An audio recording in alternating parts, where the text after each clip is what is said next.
সৈয়দনা আদম পৃথিবীতে আসলেন, এসে থাকতে শুরু করলেন। দিন গড়িয়ে রাত আসে, মাস গড়িয়ে বছর আসে, বছর যায় বছর আসে। ঠিক 940 বছর পর মালাকুল মাউত আদম আলাইহিস সালামের কাছে আসলেন। বললেন, আনা মালাকুল মাউত উকিলা বিকুম, আপনাদের জন্য আল্লাহ আমাকে বানিয়েছে রূহ কবজ করতে। ও আদম, আবুল বাশার, পৃথিবীর প্রথম মানব, প্রথম নবী, আপনার সময় শেষ, রেডি হন। কি হন? খেলা শুরু হয়, এখনই রূহ কবজ করে নিয়ে যাব। সৈয়দনা আদম বলে, এখন আসছো কেন? আমার আরো 60 বছর বাকি আছে। মালাকুল মাউত বলে, না, আপনি রূহের জগতে আল্লাহর কাছে আপনার সন্তান দাউদকে কয় বছর দিছিলেন? 60 বছরের জন্য 940 বছর আপনার জন্য লেখা। আমি এখন আপনার রূহ কবজ করতে চাই। সৈয়দনা আদম বলে, আমি মানি না, আমি কাউরে দেই নাই। 60 বছর আমি দেই নাই, আমি আরো বাঁচব, আমি আরো বাঁচবো, 60 বছর আমি বাঁচবো, আমি দেইতেই নাই। মেয়ে যাও। মালাকুল মাউত আল্লাহর যে বলে, আল্লাহ দেয় নাই বলে, আসলে ভুলে গেছে। আসলে মানুষ ভুলে যায়, মানুষ বড্ড ভুলে যায়। আমরা অনেক সময় খাইয়াও কই খাই নাই। অনেক কিছু আপনি দিছিলেন কিন্তু ভুলে যাই, গলার নিচ দিয়ে নামার পরে কই তুমি কিচ্ছু দেও নাই। আচ্ছা, না নাই? নাসিয়া আদম ফানাসিয়া বানু, আদম আলাইহিস সালাম ভুলে গেছেন, তাই আমরাও ভুল করি, ঠিক কিনা? এজন্য আমাদের নেতারাও বলে এটা দেবো ওটা দেবো, নির্বাচনের পর সব ভুলে যায়। আচ্ছা, না নাই? ওই যে আদম আলাইহিস সালাম বলছে, আমরা ভুলে যাই। অন্যদের দোষ কি? ভুলে যায়, বেমালুম ভুলে যায়। আল্লাহ বললেন, মালাকুল মাউত আর জোরাজুরি করো না।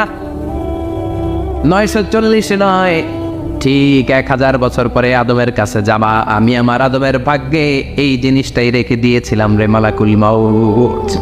আমি আগ থেকে এটাই রেখেছি, আমি জানতাম সে বলে যাবে। চিল্লা এখন সুবহানাল্লাহ। তার মানে পৃথিবীর সবচেয়ে লম্বা মানুষ, 60 হাত লম্বা, এত শক্তিশালী আদম আলাইহিস সালাম শ্রীলঙ্কা প্রথম নেমেছিলেন। এক লাফ দিলে আদাম আইন চলে যাইতেন। সুবহানাল্লাহ। কি লম্বা মানুষ, থাকতে পারছে? কথা নাই, ঘুমে ধরছে? শেষ করে দেই। হ্যাঁ, আরো কয়েক মিনিট চলবে, চলবে চলবে। তাকবীর দেন, লিল্লাহি তাকবীর। আদম আলাইহিস সালাম চলে গেলেন। ওনার পরের নবী ইদ্রিস আলাইহিস সালাম, উনি মরে নাই। ইদ্রিস আলাইহিস সালাম মরছে, কে বলছে? উনিও মরেছেন। তবে ওনার মৃত্যুর আজীব এক ঘটনা আছে, অনেক লম্বা কথা। এক ফেরেশতার সাথে ওনার বন্ধুত্ব হয়েছিল। বলেছিলেন, আমি আকাশ দেখতে চাই, আল্লাহর কাছে অনুমতি চাই। আল্লাহ বলল, ঠিক আছে, ইদ্রিসকে আকাশে ঘুরাও। প্রথম আকাশে ঘুরলেন, দ্বিতীয় আকাশে ঘুরলেন, তৃতীয় আকাশে ঘুরলেন, চতুর্থ আকাশে ঘুরলেন। ইন দ্য মিন টাইম চতুর্থ আসমানে মালাকুল মাউত পৃথিবীর দিকে নেমে আসছিল। ওই ফেরেশতা বলে, মালাকুল মাউত আপনি কই যান? মালাকুল মাউত বলে, একটু আগে আল্লাহ ফরমান জারি করেছে, চতুর্থ আসমানে আমার নবী ইদ্রিসের রূহ কবজ করো। সুবহানাল্লাহ। আমি বললাম, আল্লাহ আপনার পাঠানো নবী সৈয়দনা ইদ্রিস থাকে দুনিয়ায়, চতুর্থ আসমানে পাবো কই? আল্লাহ কয়, কথা নাই, দৌড় দে। আমি দৌড় দিলাম, এসে দেখি ইদ্রিস আলাইহিস সালাম এখানে রেডি। সুবহানাল্লাহ। ওয়া রাফা'নাহু মাকানান আলিয়্যা। ইদ্রিস আলাইহিস সালামের রূহ কবজ দুনিয়ায় হয় নাই, চতুর্থ আকাশের মধ্যে হয়েছে। একটু চিৎকার করে পড়বেন সুবহানাল্লাহ। এরপরে সুলাইমান আলাইহিস সালাম, উনি তো মরে নাই, মরছে। উনি জিন চালাইতো, উনিও মরবে। শক্তিশালী একজন নবী ছিল। উনি মালাকুল মাউতকে বলেছিলেন, মালাকুল মাউত আমার মৃত্যুর সুয়াইয়া সামান্য কিছু আগে আমারে বইল, আমার একটা কাজ আছে। মালাকুল মাউত মৃত্যুর কিছু সময় আগে এসে বলল, সুলাইমান টাইম ইজ আপ, সময় শেষ, অল্প কিছু সময় বাকি, কি করবেন করেন। সৈয়দনা সুলাইমান জিনদেরকে ডাকলো, ও জিনেরা, বিশাল একটা প্রজেক্ট আছে, প্রজেক্টে কাজ শুরু করো। আর কিছু জিনকে বললো, চারদিকে গ্লাস ফিটিং করা একটা রুম বানাও। সৈয়দনা সুলাইমান আলাইহিস সালাম গ্লাস ফিটিং করা রুমের ভেতরে ঢুকলেন। এই রুমে ঢুকার দরজা নাই, হাতে একটা লাঠি নিলেন। কি নিলেন? লাঠির মধ্যে ভর করে দাঁড়িয়ে রইলেন আর জিনদের দিকে তাকিয়ে রইলেন। জিনেরা এত বদমাশ ছিল, সৈয়দনা সুলাইমান দাঁড়িয়ে না থাকলে কাজ করতো না। ছিল ফাঁকিবাজ। কি ছিল?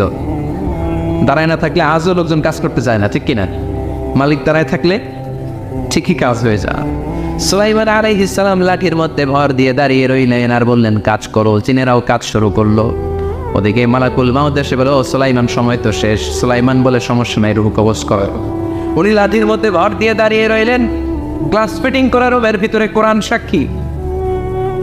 মালাকুল মাউত ওইভাবে লাঠিতে ভর দেওয়া অবস্থায় দারুণ অবস্থায় সাইয়েদনা সুলাইমান আলাইহিস সালামের রূহ কবজ করে নিলেন। উনি এমনভাবে দাঁড়িয়েছেন, রূহ চলে গেল, লাশ হয়ে দাঁড়িয়ে রইলেন, লাঠির মধ্যে দাঁড়িয়ে আছেন, জমিনের মধ্যে লুটিয়ে পড়ে নাই। সুবহানাল্লাহ। জিনগুলো দূর থেকে ভাবতো বস তো দাঁড়ায় আছে। কে দাঁড়ায় আছে? জিনারা মনে করছে বস দাঁড়ায় আছে, কাজ করতে হবে। করতে করতে পুরা প্রজেক্টের কাজ শেষ। ইন দ্য মিন টাইম ঝিঝি পোকা, ওই পোকা যেই পোকা কাঠ খেয়ে ফেলে, এই কাঠ খাওয়ার পোকা সুলাইমান আলাইহিস সালাম লাঠির ভেতরে ঢুকে লাঠিও খেয়ে ফেলেছে। সাইয়েদনা সুলাইমান আলাইহিস সালাম তপাস করে জমিনে পড়েছে। আর জিনেরা কয় হায় হায়, খালি খালি কাম করছে এতদিন। সুবহানাল্লাহ করবেন না? সুলাইমান আলাইহিস সালাম বাঁচতে পারে না, চলে গেলেন। মুসা আলাইহিস সালাম মরছে, উনি মরবে কেন? উনি তো রানী মারে মরছে। এক খাপ্পরে ফেরাউনের বাবুর্চি নাই, মুখের আগে হাত চলতে কয়েকজন, এর মধ্যে মুসা আলাইহিস সালাম আছে না নাই? মালাকুল মাউত মানুষের আকৃতিতে অনুমতি না নিয়ে ঘরের ভেতরে ঢুকে গেল। ঢুকে বলে আনা মালাকুল মাউত, আমি মৃত্যুর ফেরেশতা। তো কি চাও? জিতু আন আকবাদা রূহাক, আপনার রূহ কবজ করতে আসছি। কিন্তু মুসা আলাইহিস সালাম দেখতেছেন দিব্য একজন মানুষ, কি দেখে? আবার সালাম দেয় নাই, অনুমতি নিয়েও ঢুকে নাই। অমিয়া অনুমতি নিয়ে ঘরে ঢুকানোর দরকার আছে না নাই? মুসা আলাইহিস সালামের মেজাজ বড় গরম।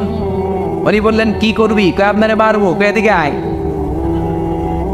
মালাকুল মাউত মনে মনে ভাবে এতদিন সব মানুষগুলো আমারে দেখলে দিত দৌড়, আজকে মনে হয় আমারে দিতে হবে দৌড়। এক পা গায়ে দুই পা পেছায় সাহস করে সামনে গেলেন। আবার মুসা আলাইহিস সালাম দিলেন এরকম থাপ্পড়। ফাসাক্কাহু ফাফাকু আইনা, বুখারীর বর্ণনা, এক থাপ্পড়ে চোখ নাই। ঠিকই মালাকুল মাউত দৌড়, এক দৌড়ে আল্লাহর কাছে। আল্লাহ বললেন রাখো, এটা মুসা আলাইহিস সালাম, তার মেজাজ বড্ড গরম, আমাকে কথা বলতে হবে। আল্লাহ বললেন মুসা, বুখারীর বর্ণনা, গরুর পিঠের উপর হাত রেখে দাও। রাখা হলো। তোমার হাতের নিচে গরুর যত পশম, প্রত্যেক পশমের বিনিময়ে এক এক বছর করে হায়াত বাড়িয়ে দিলাম। মুসা আলাইহিস সালাম অনেক চালাক নবী, উনি বললেন আল্লাহ আমার হাতের নিচে যদি গরুর 2000 পশম থাকে, তার মানে 2000 বছর হায়াত বাড়িয়ে দিলেন, কিন্তু এক্সট্রা হায়াত যখন শেষ হয়ে যাবে এরপরে কি হবে? আগে ওইটা বলেন। আল্লাহ বললেন ফুমাল মাহবুত, তারপরে তো মুসা মরতেই হবে, আসতেই হবে। সাইয়েদনা মুসা আলাইহিস সালাম বললেন ফাল আনা, তাহলে আর দেরির দরকার নাই, এখনই আমি আপনার কাছে চলে যেতে চাই। মালাকুল মাউত মুসা আলাইহিস সালামের রূহ নিয়ে উড়াল দিলেন। সুবহানাল্লাহ। বুঝতে পারছে? বিশ্বনবী মরে নাই, উনি ইন্তেকাল করেছেন। চিল্লা এখন ঠিক কিনা? ইন্তেকালের আগে বিশ্বনবী প্রচন্ড অসুস্থ হলেন। মা আয়েশারে ডেকে বললেন আয়েশা, মনে হয় আমি বাঁচব না। ওই যে খায়বার বিজয়ের দিন, খায়বার দুর্গ বিজয় করার পরে এক ইহুদি মহিলা আমার দাওয়াত দিয়েছিল। ওই দাওয়াত খেতে যাওয়ার পরে গোশতের মধ্যে বিষ মাখানো হয়েছিল রে আয়েশা। ওই বিষ মাখানো খাসির গোশত খেয়ে যে ব্যথা আমার পেটে উঠেছিল, আজ আবার সেই ব্যথা উঠেছে। বিশ্বনবী ওই বিষ খাওয়ানো গোশতের কারণে ইন্তেকাল করেছেন। তার মানে বিশ্বনবী শাহীদ। জামা আল্লাহ বাইনান নবুওয়া ওয়াশ শাহাদা, আল্লাহ বিশ্বনবীকে শুধু নবী বানায় নাই, শহীদ হিসেবে কবুল করেছে। সুবহানাল্লাহ করবেন না? প্রচন্ড অসুস্থ, উনি ছাড়া মসজিদে নববীতে কেউ ইমামতি করার সাহস পায় না। বিশ্বনবী বললেন আবু বকর তুমি যাও, আবু বকরও যায় না। বিশ্বনবী বললেন পানি আনো। বিশ্বনবী পানি দিয়ে ওযু করলেন। ওযু করে কয়েকজন সাহাবীকে ধরে উঠতে চাইলেন, আবার থপাস করে বেহুশ হয়ে পড়লেন। বিশ্বনবী উঠতে পারে না। আবার বললেন ঠান্ডা পানি আনো। পানির ভেতরে বিশ্বনবী 2 হাত ঢুকিয়ে দিয়ে ঠান্ডা ভিজা হাত দিয়ে চেহারার মধ্যে মাসে করলেন আর বললেন ইন্নালিল মাউতি লা সাকারাত, হায়রে মৃত্যুর কি যন্ত্রণা, হায়রে মৃত্যুর যে কি কষ্ট।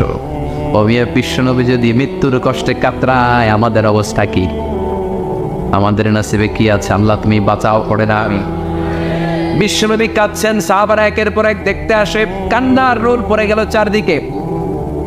বিশ্বনবীর কলেজার টুকরা নয়নের পুটুলি সাইয়েদাতুনা ফাতিমা বিশ্বনবীর কান্না সহ্য করতে পারে না। বিশ্বনবীকে ধরে মা ফাতিমা, সাইয়েদাতুনা ফাতিমা বিলাপ করা শুরু করে দিলেন, চিৎকার দিয়ে কান্নাকাটি শুরু করে দিলেন আর বললেন ওয়া কুরবাবা, ওয়া কুরবাবা, হায় হায় আমার বাবার কি কষ্ট, আহা আমার বাবার কি কষ্ট হচ্ছে। বিশ্বনবী বললেন ফাতেমা তুমি কেঁদো না, আমার কষ্ট আজকের পরে আর থাকবে না, আজকে তোর বাবার সব কষ্ট বন্ধ হয়ে যাবে। কি যেন কানে কানে বললেন, ফাতেমা আরো কেঁদে দিল। আবার কানে কানে কি যেন বললেন, ফাতেমা হেসে দিল। বিশ্বনবীর ইন্তেকালের অনেক পর মা আয়েশার কাছে ফাতেমা বললেন আমি যখন প্রথমে কেঁদেছিলাম আব্বা বলেছিল আমি আর বাঁচব না রে ফাতেমা। আবার কানে কানে একটা কথা বলার পরে হেসেছিলাম, আব্বা বলেছিল আমার পরে আমার পরিবার বর্গের মধ্য থেকে সর্বপ্রথম তোমার সাথে আমার দেখা হয়ে যাবে রে ফাতেমা। অল্প কয়েক মাসের ব্যবধানে সাইয়েদাতুনা ফাতেমা উনিও ইন্তেকাল করলেন। বিশ্বনবী শোয়া থেকে উঠতে পারে না। এক সাহাবীকে দেখলেন মেসওয়াক করছে। বিশ্বনবী মেসওয়াকের দিকে তাকিয়ে রইলেন। বিশ্বনবীর নিথর দেহটা পড়ে আছে। আয়েশারা যে বলবে আয়েশা মেসওয়াক দাও, বলতে পারেন। মা আয়েশা বুঝতে পেরে মেসওয়াক আনলেন, বিশ্বনবীকে মেসওয়াক করিয়ে দিলেন। এবার বিশ্বনবী বললেন, ও আবু বকর শোনো, আল্লাহ আমাকে অপশন দিয়েছে। কি দিয়েছে? আল্লাহ বলেছে নবী আজীবন থাকতে চাইলে থাকেন, আর আসতে চাইলে চলে আসেন। আমি থাকতে না চেয়ে আল্লাহর কাছে চলে যাওয়ার ইচ্ছা করলাম। সাইয়েদনা আবু বকর কান্না জুড়ে দিলেন। বিশ্বনবী বললেন, আসসালাত আসসালাত, ও আমার উম্মতেরা নামাজ তরক করো না। ইন্তেকালের আগে বললেন নামাজ ছেড়ে দিও না।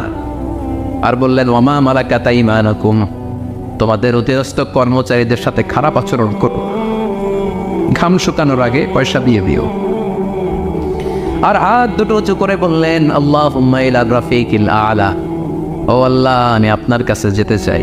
এই কথাটা বলে বিশ্বনবীর হাত দুইটা থপাস করে জামিনে পড়ে গেল। বিশ্বনবীও চলে গেলেন। থাকতে পেরেছে কেউ? চিল্লায় বলেন।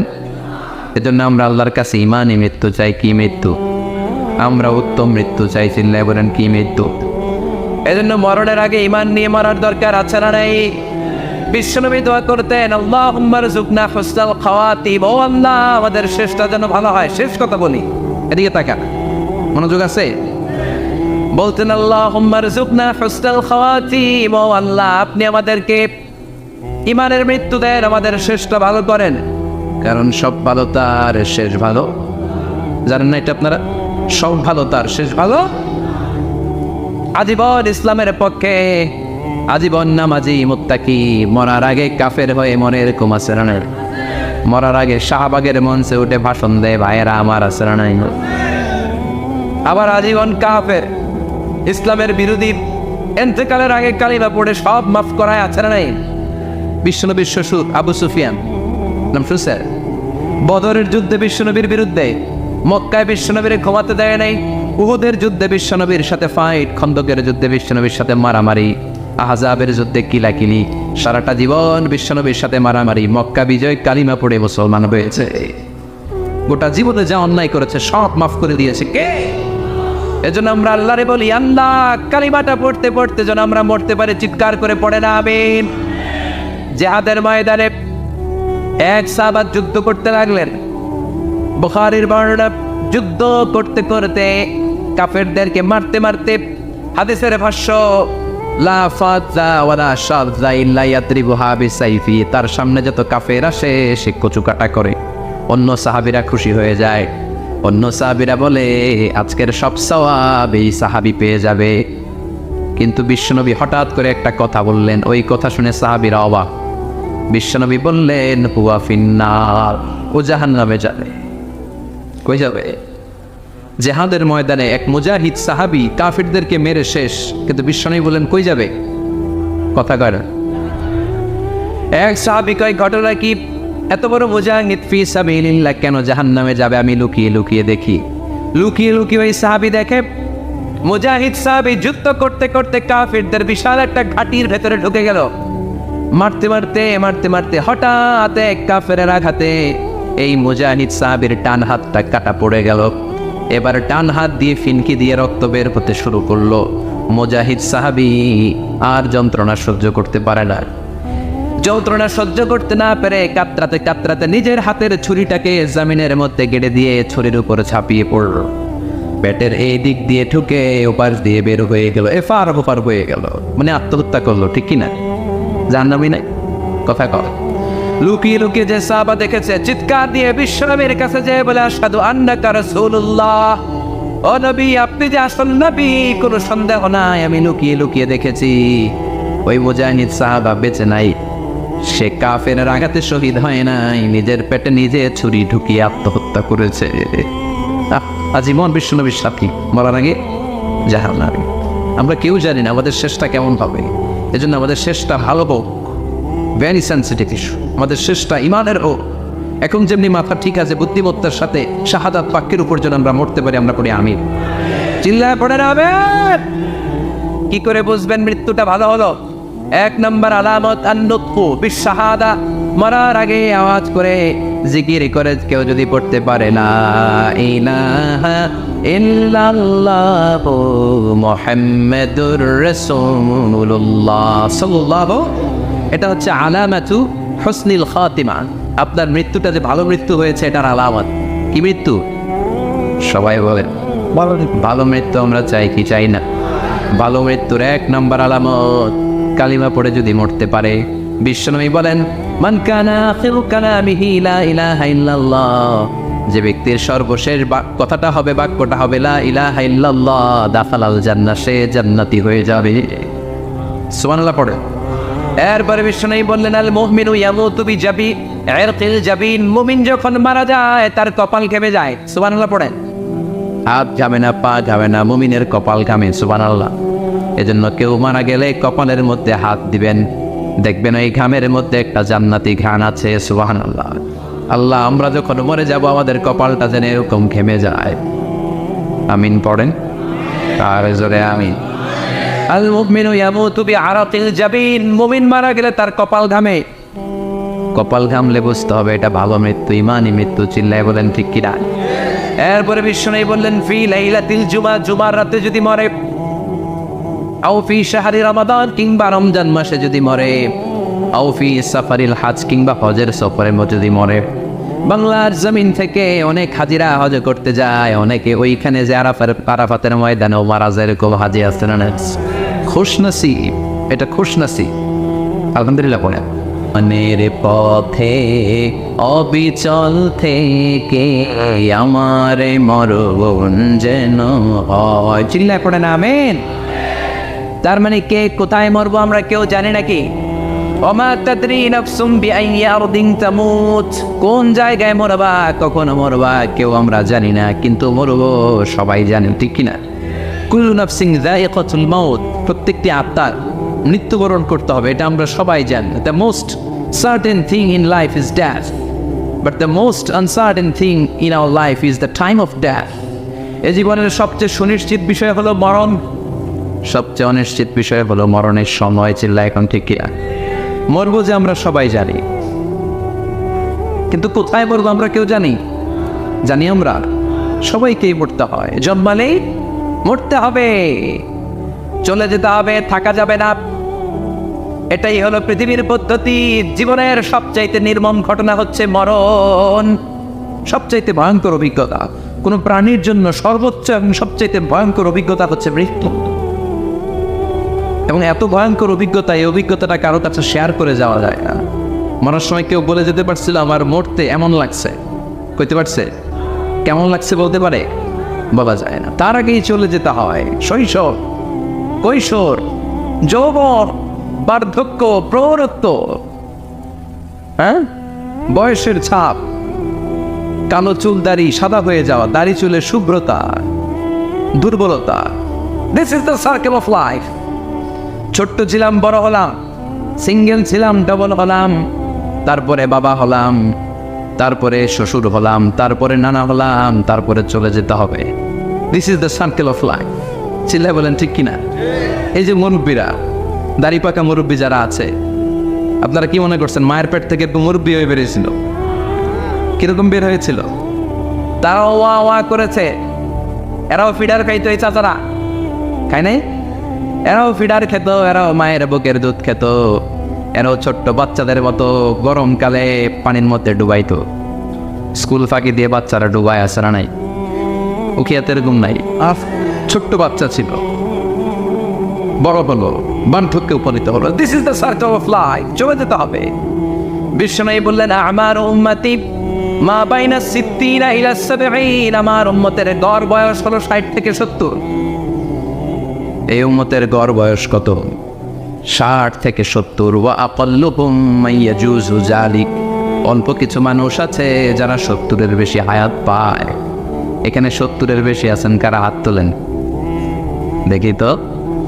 কয়জন? একজন, দুইজন, তিনজন। মাশাআল্লাহ, আল্লাহ আরো হায়াত দেয়। আল্লাহ এদেরকে আরো হায়াত দারাজ করুক। চিল্লায় বলেন আমিন। তার মানে আমার উম্মতি মা বাইনা 60 ইলা 70, বিশ্বনবী বললেন এই উম্মতের গড় বয়স 60 থেকে 70, আর 70-এর বেশি হায়াত পাবে। ওয়া আকাল্লুকুম ইয়াজুজু যালিক, 70-এর বেশি পাবে হাতে গোনা, গুনে বের করে ফেলা যায় 1 জন 2 জন 3 জন, বাকি সব 60-এর আগে নাই। ঠুস ছিল এখন ঠিক কি না? বাংলাদেশের গড় হায়াত কত মানুষের? 60। বিশ্বনবীর কথার সাথে মিলে গেছে, চিল্লায় পড়েন সুবহানাল্লাহ। এই জন্য বিশ্বনবী বলেন এই যে মুরব্বীদের দাড়ি পাকে, এই যে রাস্তায় অ্যাক্সিডেন্ট হয়, এই যে ক্যান্সারে আক্রান্ত হয়ে লোকজন মারা যায়, তার উপরেও কি টনক নড়ে না? এরপরেও কি বিবেকে ধরে না যে তোমাকে চলে যেতে হবে? আকসিরু যিকরা হাযিবিল লাযযাত, জীবনের সব স্বাদকে পানসা করে দেয় ওই মরণকে স্মরণ করো। মরণকে স্মরণ করলে জাহান্নাম বরণ করা লাগে না, চিল্লায় বলেন ঠিক কি না? আবার আল্লাহ বললেন গোলাম, স্পেশাল একজন ফেরেশতা আমি মরণের জন্য সিলেক্ট করলাম, নাম মালাকুল মাউত। তাকে আমরা আজরাইল বলে চিনি। এই মালাকুল মাউত তার বাহিনী নিয়ে নির্ধারিত টাইমে গোটা বিশ্বের সব মানুষের রূহ কবজ করে। অন টাইম নাকি দেরি করে? মালাকুল মাউত আগেও আসে না, পরেও আসে না। সুবহানাল্লাহ পড়ে। সাইয়েদনা সুলাইমান আলাইহিস সালাম জামানাতে ওনার এক ওয়াজির ছিল, মন্ত্রী। ওই মন্ত্রীকে নিয়ে উনি বৈঠক করতেন। ওনার সময় উনি মালাকুল মাউতের সাথেও বৈঠক করতেন। শুনতেছেন? আপনাদের মনোযোগ আছে তো? উনি বৈঠকে বসেছেন, মালাকুল মাউত বসা, ওয়াজিরও বসা। হঠাৎ মালাকুল মাউত ওয়াজিরের দিকে বড় বড় চোখ করে তাকাচ্ছে। বড় বড় চোখ করে তাকানোতে ওয়াজির ভয় পেয়েছে। হঠাৎ মালাকুল মাউত চলে গেল। ওয়াজির বলে, ও সুলাইমান আলাইহিস সালাম, এই যে লোকটা বড় বড় চোখ করে আমার দিকে তাকালো, এটা কে? সাইয়েদনা সুলাইমান বলে, হাদা মালাকুল মাউত। যে বর্ণনাটা বলছে এটা হাদিস না, এটা হচ্ছে ইসরাইলিয়া, জিউস ট্রেডিশন। কোরআন হাদিসের সাথে কোনো দ্বন্দ্ব নাই, তাই বর্ণনা করা যাবে। বিষ্ণু বলেছেন বাল্লিগু আন্নি ওয়ালাউ আয়া। আবার বলেছেন ওয়া হাদিসু আন বনি ইসরাইল ওয়ালা হারাজ, বনি ইসরাইলের ট্রেডিশন বর্ণনা করো, জিউস ট্রেডিশন বর্ণনা করো, এতে কোনো সমস্যা নাই। ওয়াজির বলে, ও সাইয়েদনা সুলাইমান, বড় বড় চোখ করে যে তাকালো লোকটাকে? সাইয়েদনা সুলাইমান বলে, হাদা মালাকুল মাউত, এটা মৃত্যুর ফেরেশতা। ওয়াজিরের কলিজায় পানি নেই। এটা কি ফেরেশতা? শুনে তো পিলে চমকে গিয়েছে। কয়টি? মালাকুল মাউত তো আমার চিনা বলেছে, বাড়ি চিনে ফেলছে আমার খবর আছে। সাইয়েদনা সুলাইমান আলাইহিস সালাম জিনদেরকে দিয়ে কাজ করাতেন, মেঘমালাকে দিয়ে কাজ করাতেন, বিশাল সিংহাসন নিয়ে পৃথিবীর প্রাচ্য থেকে পাশ্চাত্যে ঘুরে বেড়াতেন। সাইয়েদনা সুলাইমানকে ওয়াজির বলে, ও সুলাইমান, মেঘমালাকে আদেশ করে দেন আমি আর এই ফিলিস্তিনের ভূখণ্ডে থাকতে চাই না। আকাশের মেঘমালার উপরে আমারে বসিয়ে দেন, আর বলে দেন আমারে নিয়ে যেন আকাশের মেঘমালা হিন্দুস্তানের ওই দূর পর্বতে রেখে আসে। আচ্ছা, আল হিন্দ, হিন্দের সবচেয়ে দূরবর্তী জায়গায় যেন আমার রেখে আসে। সাইয়েদনা সুলাইমান বললেন, আকাশের মেঘ যাও, আমার ওয়াজিরকে নিয়ে হিন্দুস্তানের একটা উপদ্বীপে রেখে আসো। রেখে আসা হলো। কিছুক্ষণ পর মালাকুল মাউত সাইয়েদনা সুলাইমানের কাছে হাজির। সাইয়েদনা সুলাইমান বললেন, ও মালাকুল মাউত, কই ছিলা? একটু আগে হিন্দুস্তান থেকে আপনার ওয়াজিরের রূহ কবজ করে আসছি। সুবহানাল্লাহ পড়েন। এটা আবার কেমন কথা, তুমি ওইখানে গেলা কেন? কয় রব্বুল আলামিন কিছুক্ষণ আগে আমার কাছে পয়গাম পাঠিয়েছে, যাও সাইয়েদনা সুলাইমানের ওয়াজিরের রূহটা কবজ করো। কবজ করার জায়গা হলো হিন্দুস্তানের উপদ্বীপ। কোন জায়গায়? মালাকুল মাউত এসে দেখে সুলাইমান নবীর সাথে মিটিং করে। ওয়াজির কার সাথে মিটিং করে?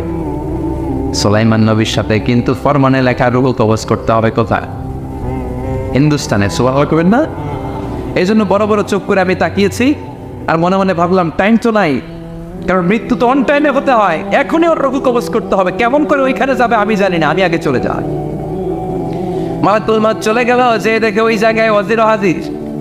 সাথে সাথে রূহ কবজ করে আল্লাহর কাছে চলে গিয়েছে। পড়েন সুবহানাল্লাহ। এই জন্য আল্লাহ বললেন, মালাকুল মাউত আমি নির্ধারণ করে দিয়েছি, পৃথিবীর প্রতিটি মানুষ মালাকুল মাউতকে দেখবে, চাক্ষুষ দেখবে, ভালো হলেও দেখবে, খারাপ হলেও দেখবে। কার কথা?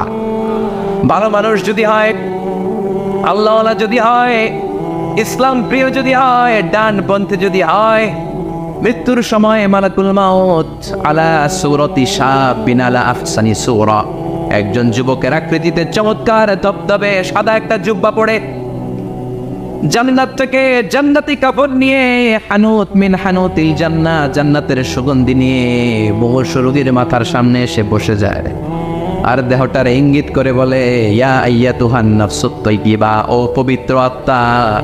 আরেক বর্ণনায় এসেছে, ইয়া আইয়াতুহান নাফসুল মুতমাইন্না, ও প্রশান্ত আত্মা, উখরুজি ইলা মাগফিরাতিম মিনাল্লাহ, আল্লাহর ক্ষমার দিকে বের হয়ে আসো।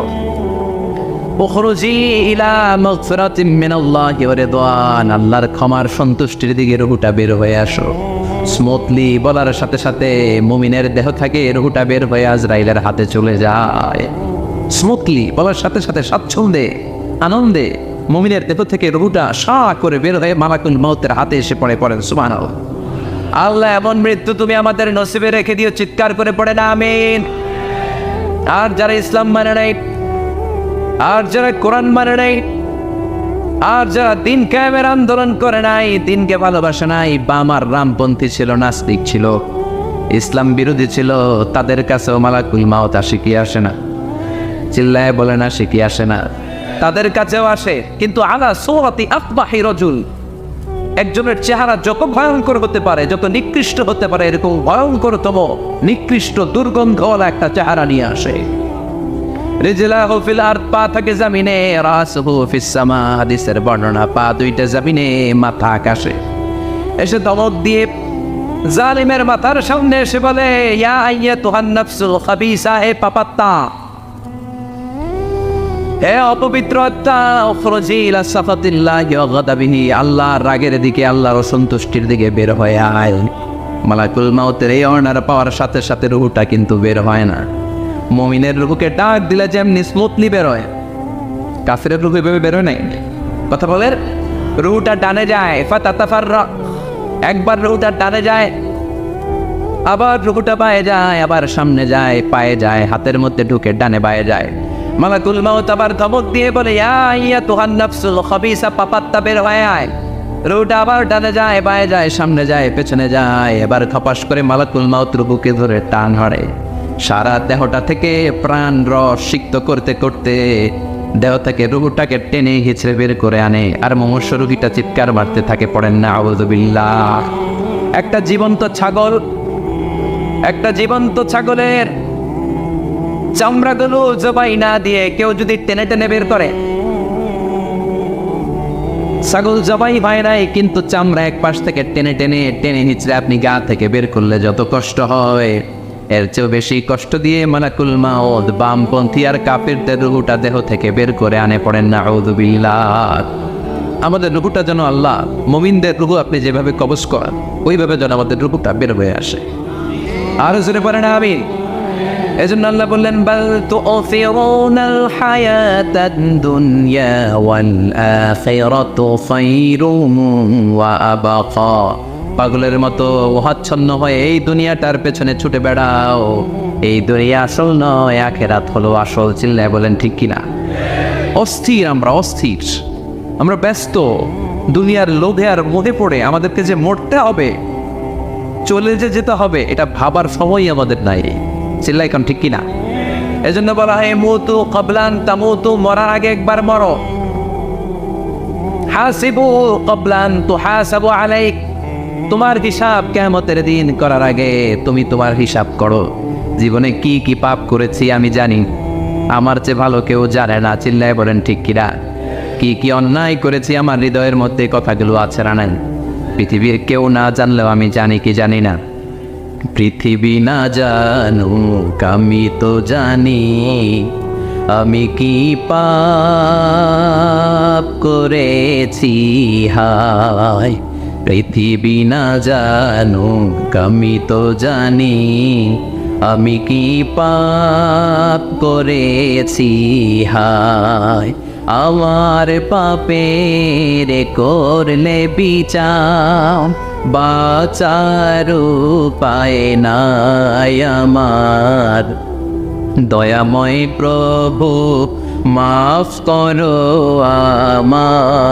আমায়, মাফ করো আমায়। পড়ে না আমি আর জোরে আমিন। এজন্য হাসিবু ক্বাবলা আন তুহাসাবু আলাইক, তোমার হিসাব বসার আগে নিজে হিসাব করো কি কি করলা। আসল মরণের দিন শটান হয়ে তো শুয়ে পড়ো ভাই, মরার আগে আরেকবার মরো। মরার আগে আরেকবার কি করবেন কথা বলেন? মরার আগে কি করতে হবে? হঠাৎ একদিন বিছানায় শটান হয়ে শুয়ে যান, চক্ষুটা বন্ধ করেন, ভাবেন মরে গিয়েছেন, এই তোমার কুলমাউত চলে এসে রুহুটা নিয়ে গেল। আত্মীয় স্বজন চিৎকার চেঁচামেচি শুরু করে দিল, কান্নার রোল পড়ে গেল চারদিকে।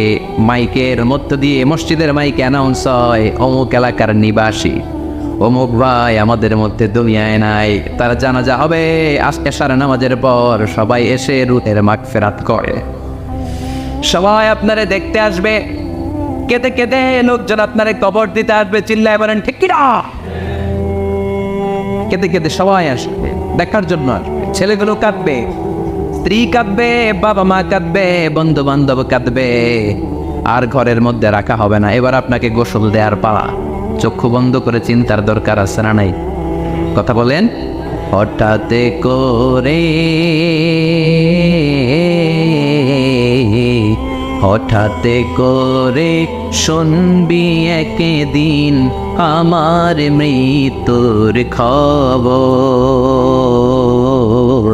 কেঁদে কেঁদে আসবে সবাই দিতে আমায় কবর, দিতে আমায় কবর। ঠিক কি না?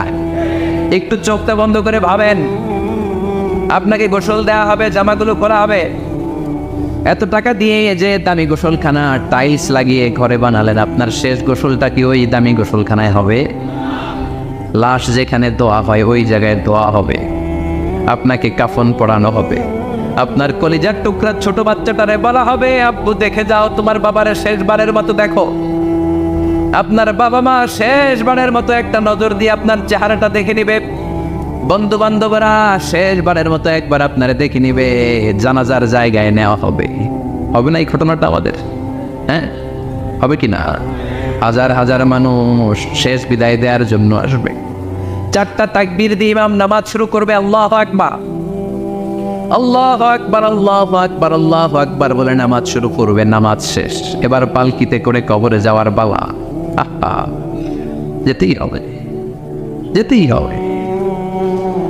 পালকিতে করে লোকজন নিতে শুরু করবে কবরস্থানের ওই জায়গায় যেখানে মানুষ বছরে মানুষ না মরলে যায় না, ওই গহীন নিঝুম কবরস্থানে ঢুকানো হবে। পালঙ্ক থেকে নামিয়ে আপনার জন্য করে রাখা আগ থেকে কবরটার মধ্যে শুইয়ে দেয়া হবে। উপরে বাঁশ দিয়ে ছাউনি, শেষবারের মতো সবাই দেখে বাঁশের ছাউনির উপরে মাটি চাপা দিবে। ঠিক কিনা? চলে যাবে সব, কেউ নাই, অন্ধকার, শুধু অন্ধকার। এই অন্ধকার যেন শেষ হতে চায়। এই ঘটনা ঘটবে না আমাদের? কথা বলে ঘটবে কিনা? এজন্য মরার আগে এগুলো চিন্তার দরকার আছে না নাই? মরার আগে আরেকবার মরার দরকার আছে না নাই?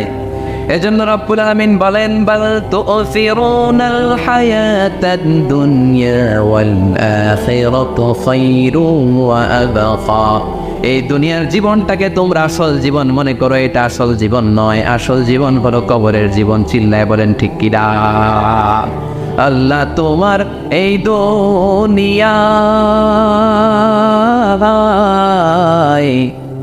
আল্লাহ তোমার এই দুনিয়ায় কেউ আসে কেউ চলে যায়,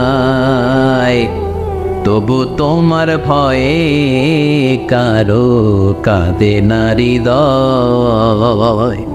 এই দুনিয়াতে আমার বদলে গেল মন। চারিদিকে দেখি শুধু সুখেরই স্বপন, ভাবলো না মন আল্লাহ ছাড়া,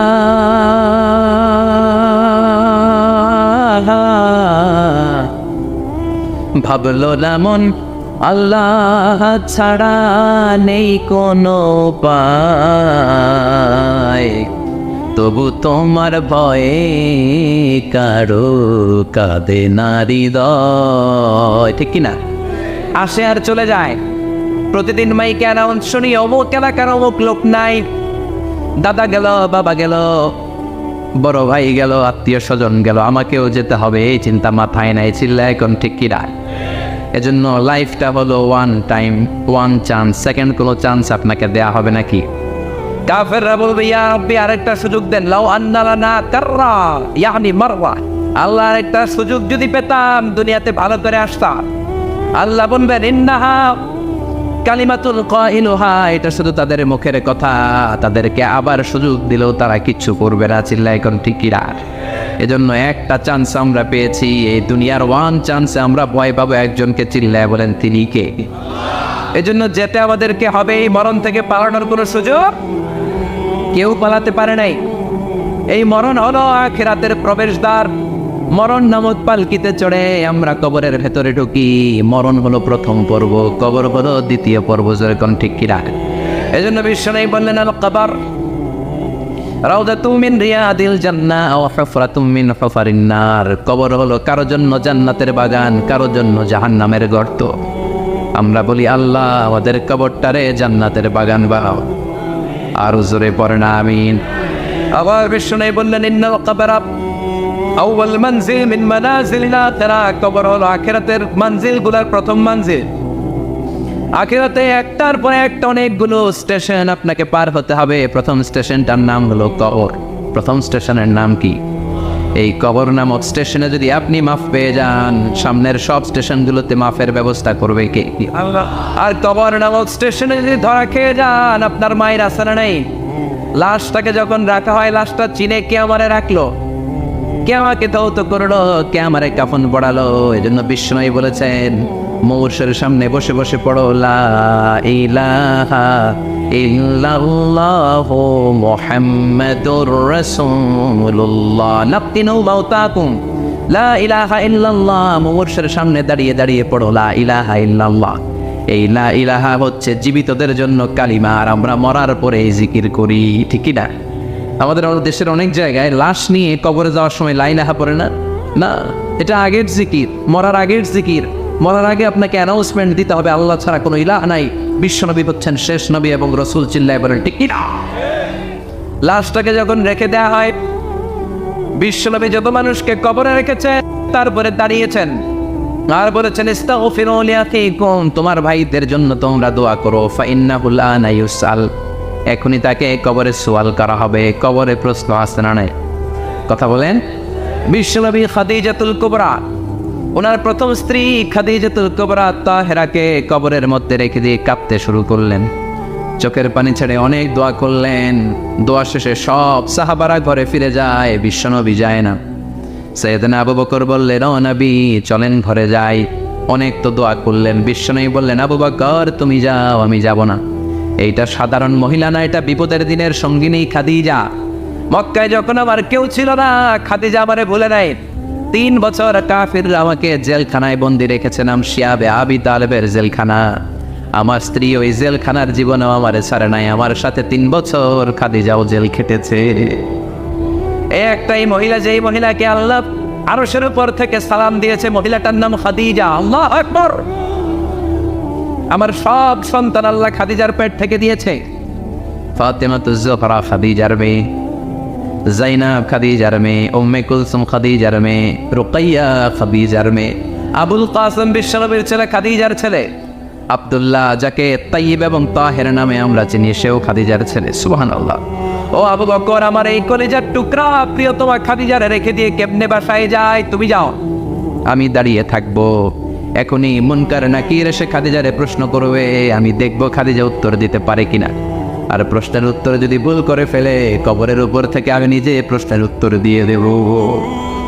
সাইয়েদনা জিবরাইল বললেন নবী আপনারা দাঁড়িয়ে থাকার দরকার নাই, আবু বকরের সাথে ঘরে চলে যান। আল্লাহ জানিয়ে দিয়েছে খাদিজার কবরের প্রশ্নে যদি কোনো সমস্যা হয়, আরশের উপর থেকে খাদিজার প্রশ্নের জবাব আল্লাহ নিজে দিয়ে দিবে। এজন্য কবরের আযাব থেকে বিশ্বনবী পানাহ চেয়েছেন। বিশ্বনবী বলেছেন আল্লাহুম্মা ইন্না নাউযু বিকা মিন আযাবিল কবর, ও আল্লাহ কবরের আযাব থেকে তুমি আমাদেরকে বাঁচাও। পড়ে না আমিন। কবরে মুমিনদেরকে 4টা প্রশ্ন করা হবে, কাফিরদেরকে 3টা প্রশ্ন। চিৎকার করে বলেন মুমিনের প্রশ্ন কয়টা? আর জোরে বলেন। প্রথম প্রশ্ন মার রব্বুক, তোর রবের নাম কি? আমরা কি বলবো? আল্লাহ আমার রব, এই রবি আমার সব, দমে দমে তনু মনে তারি অনুভব। আল্লাহ আমার রব, এই রবি আমার সব। পড়েন আমিন। দ্বিতীয় প্রশ্ন, আমার দিন উত্তর, দিনের নাম কি, ধর্মের নাম কি? তৃতীয় প্রশ্ন, মান হাযার রাজুল, এই লোকটাকে কে? আমরা বলবো মুহাম্মদ সাল্লাল্লাহু। তিনটা প্রশ্নের উত্তর যখন আপনি কবরে করে দিতে পারবেন, অতিরিক্ত একটা প্রশ্ন, ওয়ামা ইলমুক, এই যে তিনটা প্রশ্নের উত্তর পানলা, কেমন করে উত্তর জানলা? কোত্থেকে শিখেছ? নকল করে আনছো কাফনের কাপড়ে? পরীক্ষা বলে নকল আছে না নেই? হাতে নকল আছে না? পায়ে নকল, মোজার ভিতরে নকল আছে না নাই? মোবাইলে নকল আছে না নাই? নকল থেকে আল্লাহ তুমি বাঁচাও। আরো আসতে তো না আমি। কিভাবে জানলা, কেমন করে তিনটা প্রশ্নের উত্তর শিখলা? What is the source of your knowledge? তথ্যসূত্র কি? আপনাকে বলতে হবে আমি যেই কিতাবটা থেকে শিখেছি কিতাবটার নাম কি। চিল্লায় বলেন কিনা? এই কিতাবটা হলো কোরআন। আপনাকে বলতে হবে কোরআন থেকে আমি শিখেছি, বিশ্বনবীর হাদিস থেকে আমি শিখেছি। চারটা প্রশ্নের উত্তর যখন পারবেন, ফেরেশতারা বলবে আহলান সাহলান, খুশ আমদেদ, কংগ্রেচুলেশন, বাহ বাহ, তুমি তো চমৎকার পেরেছো। ফায়ুফসাহু লাহু কবরুহু ৭০ যিরাআন, মুমিন বান্দার কবরটা ৭০ হাত লম্বা করে দেয়া হবে। ইফতাহু লাহু বাবুন ইলাল জান্নাত, জান্নাতের দিকে তার কবর থেকে একটা দরজা বানিয়ে দেয়া হবে। জান্নাতের সুঘ্রাণ ঠান্ডা বাতাস এসে তার কবরের ভিতরে ঢুকতে শুরু করবে। ইলবাসু লিবাস মিন আহলিল জান্নাত, জান্নাতীদের পোশাক তার গায়ের মধ্যে পরিয়ে দেয়া হবে। আল্লাহু আকবার। আর বলা হবে নাম কানাউমিল আরুস, বাসর রাতে বর যেমনি কনেকে নিয়ে ঘুমিয়ে যায়, তুমিও একটা ঘুম দাও। আলহামদুলিল্লাহ পড়ে মুমিন বান্দা আনন্দের একটা ঘুম দিবে। ইসরাফিলের সিংগার আওয়াজ ছাড়া পৃথিবীর কোনো কিছুই তার আগে ঘুম ভাঙতে পারবে না। আল্লাহ আমরাও যেন সেদিন কবর একটা মজার ঘুম দিতে পারি, তুমি তৌফিক দাও। জোরে বলেন আমিন। এবার বামপন্থী নাস্তিক আর কাফেরদের পালা, ইসলাম বিদ্বেষীদের পালা, আলে ওলামাদের শত্রুদের পালা, ইসলামকে যারা বিজয়ী শক্তি হিসেবে মানতে পারে নাই তাদের পালা। চিল্লা এখন ঠিক কিনা? ওদেরকে একই প্রশ্ন, রব কি? ওরা বলবে আমি জানি না। আমাদের উত্তর আল্লাহ। ওরা বলবে আমি কিচ্ছু জানি না, আমি সব ভুলে গেছি, আমার মাফ করে দেন, আমি কিছুই জানি না। তবে আমি ইসলাম বিরোধীদের সাথে চলতাম, যারা ইসলাম রে বাস দিত আমি তাদের সাথে স্লোগান দিতাম। এরকম ডাকাইত আছে না নাই? দ্বিতীয় প্রশ্ন, আমার দিন ও তোমার ধর্মের নাম কি? কয় আমার ধর্ম নাই, আমার ধর্ম কর্ম নাই, আমি খালি দুনিয়াকে মাচা লেলো, দুনিয়া তোমারই है, আমি খালি তুম্মা চলে দু, আছে না নাই? আমি শুধু মৌজ মাস্তিতে ব্যস্ত ছিলাম, আমার দুনিয়া নাই, দিন নাই, আখেরাত নাই, রবকে আমি জানি না, ধর্মকে জানি না।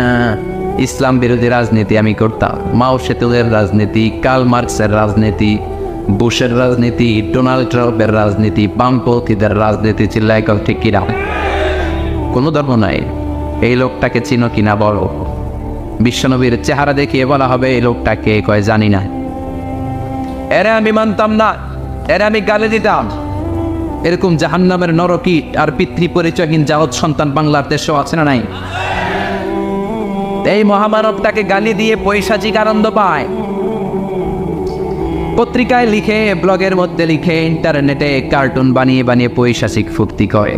এগুলো জাহান্নামের কীট, এগুলো জারদ সন্তান, বাপ মায়ের ঠিক নাই। চিল্লা এখন ঠিক কিনা? আমার নবীরে যারা গালি দেয় এগুলোর বাপ মায়ের ঠিক আছে? এগুলোর কোনো গোড়া আছে? এগুলোর কোনো শেকড় আছে?